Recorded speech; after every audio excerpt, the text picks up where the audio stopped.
В офисе департамента прошел круглый стол «Роль и перспективы спортивных единоборств и боевых искусств в популяризации знаковых событий, таких как 80-летие Победы в Великой Отечественной войне». В мероприятии приняли участие руководитель автономной некоммерческой организации Академия боевых искусств «Ас-Салам» Турпал Али Джабраилов и представители Федерации спортивных единоборств и боевых искусств, а также руководители некоммерческих организаций Чеченской Республики. Во время обсуждения участники достигли устного соглашения о сотрудничестве, нацеленном на углубление взаимодействия, поддержку ветеранов и развитие программ, которые сохраняют боевые традиции и популяризируют здоровый образ жизни среди молодежи.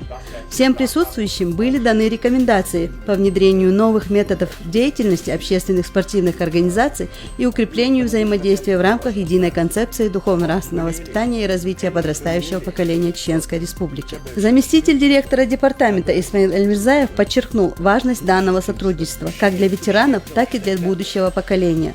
В завершении мероприятия от лица департамента отличившимся участникам вручили благодарственные письма за вклад в дело духовно-нравственного воспитания и развития подрастающего поколения.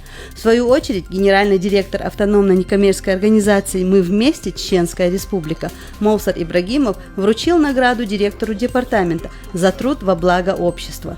Участники выразили искреннюю благодарность за возможность совместной работы, подчеркивая значимость объединенных усилий в воспитании молодежи и укреплении патриотических ценностей.